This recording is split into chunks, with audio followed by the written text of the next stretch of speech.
Hi there. This is Michael Reese with Outcast Consulting. Thanks for joining us. We are continuing our series to talk about common pitfalls that can come to new leaders.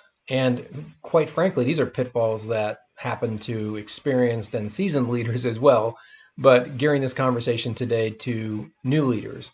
And up to this point, we've talked about some of the common pitfalls that are more related to leadership, kind of high level decisions that you may make as a new leader, and then management, more of the tactical meetings that you have between your team members and some of those management mistakes that you could potentially fall into. In this last video, I'm going to cover the last two sections, which are common pitfalls that you might experience in your boss relationships and common pitfalls that you might find in development or lack of development personally. So let's go ahead and jump into this again. And so I'm talking now about common pitfalls in your boss relationships. And this one is not really super complicated, but there are two things that I want you to watch out for as a new leader. And the first one is not keeping your boss informed. So again, this can be actually easier to fall into this pitfall than you might expect. Keeping your boss informed, it seems like very basic 101 kind of stuff. However, what happens, you get into a new role and you're working fast and you're working hard and you're getting a lot of stuff done, but you're not having regular one-on-ones with your boss, and so your boss doesn't know. And it's also possible, because you're not meeting on a regular basis with your boss, it's possible that you're working on things that aren't critical or really important to your boss, but you've decided, based on your new role and meeting with your team members, you've decided some goals and things like that. So you're working really hard and fast, but you're working on the wrong things.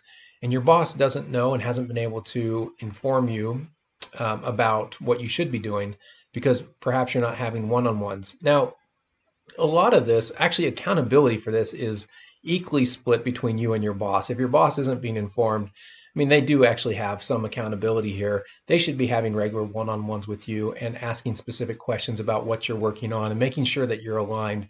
They should be doing that. But this isn't about what they can be doing. It's about what you can be doing as a as a leader to be successful. So let's talk about what your role is in this.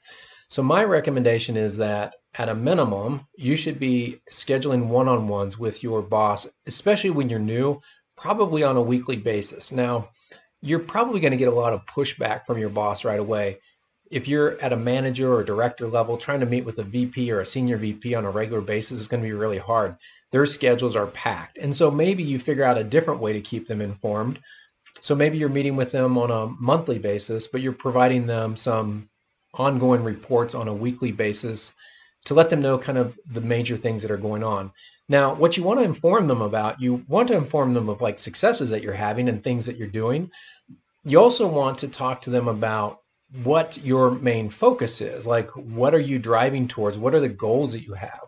So you want to give them enough information so that if you're going down the wrong path, they have an opportunity to let you know. So the best way, in my opinion, again, to do that is that you have one-on-ones. You sit down on a regular basis and you have a structured meeting that you talk about, hey, here are the main things that are going on. These are the successes I'm having. These are the goals that we've set, and this is the direction we're headed. The other thing that you want to make sure that your boss knows about, and this is probably really most important, is if you anticipate any roadblocks or challenges to meeting a deliverable, your boss wants to know about that well ahead of the day that the roadblock hits. They want to be able to remove barriers for you, but also prepare maybe senior leaders above them about issues that are going on so that they are not caught off guard deer in the headlights. So again, very big concern as a new leader. You want to make sure that your boss is informed with all the successes, but also with any potential roadblocks. You want to make sure that you start setting up your one-on-ones as quickly as possible. And if you can't have regular one-on-ones, make sure that you're updating them on a regular basis via email or some other way with standardized reporting, so that they're always feeling like they're in the loop and they never feel like there's something major that came up, a major hiccup or challenge that they were not aware of when they were asked about it by their boss. So that's the first thing. The second boss relationship challenge that you may experience is that you want to do it all by yourself. There's this, I guess, perception as a new leader that asking for help is seen as a weakness. And so you will do everything you can in your power that you don't have to ask your boss for help. But that can be a huge mistake because it's possible that there are resources that are available that you don't know about. And so here, maybe you're going about trying to get something done on your own. Maybe you're using software that is outdated or not the best for the challenge that you're trying to fix. And your boss could possibly get you access to better software that would make the job much easier. So you want to make sure that your boss is aware, like we talked about before, of any challenges you're facing, but be prepared to ask for help. And the way to do that is not to go to your boss and say, you know what, I've got this problem. Can you fix it for me? What ideas do you have? Like you don't want to throw it on them. I've heard that described as putting a monkey on your boss's back. And all of a sudden at the end of the day, the boss has all these monkeys on their back. And so you don't want to put a monkey on your boss's back. You want to go to them and say, hey, here's a challenge that I'm having, and here are the potential solutions that I was thinking of.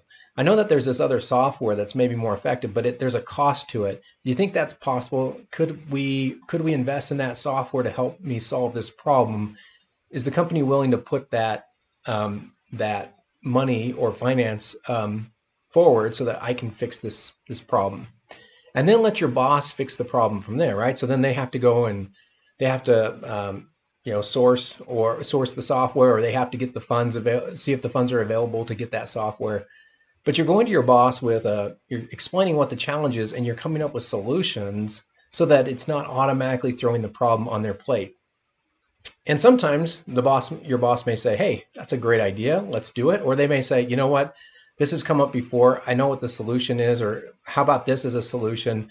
And so you have that really good conversation. But the idea is you have to think from the start that there are going to be things that you are going to need help with. You can't do this on your own.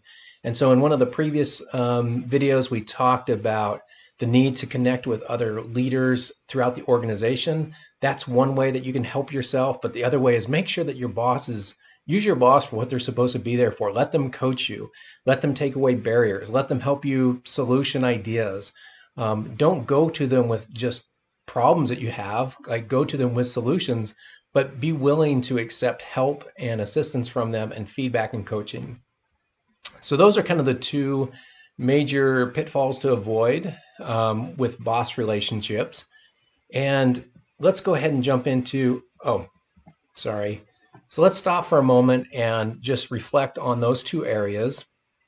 When you think about your personality and you think about those two categories, keeping your boss informed or trying to do everything on your own, do one of those challenges resonate with you? Meaning, do you think that one of those challenges are going to be a bigger issue for you than the other one?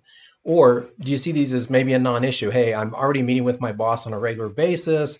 We have a really good relationship. We do a lot of solutioning together. I don't think any of these are going to be an issue for me. Maybe that's the case. But if one of those sticks out to you as saying, yeah, you know what? I get really busy and I haven't met with my boss for the last 2 weeks. I mean, I think they know what I'm doing because I'm so busy. They should know what I'm doing. If you're in that case, you need to keep your boss informed. So think about that for a second. Is there one of these that you need to work on? If you need to work on one of those, which one is it? And what are you going to do to make sure that it doesn't become a pitfall for you? How are you going to keep your boss better informed? Or how are you going to ask for help for a project that you've got coming up? Or if you've already sensed you've got a challenge, maybe you've got a challenge with your team, like you don't know necessarily how to work with certain personalities, and perhaps your boss has worked with those personalities before. Could they offer you some assistance that way? So it can be more than just acquiring resources. It's tapping into your boss for their experience, their knowledge, their expertise. So anyway, what are you going to do to make sure that you don't fall into one of these pitfalls? So ask yourself that question and pause the video if you need to. Write down some goals at this point, and then we will jump into the very last section.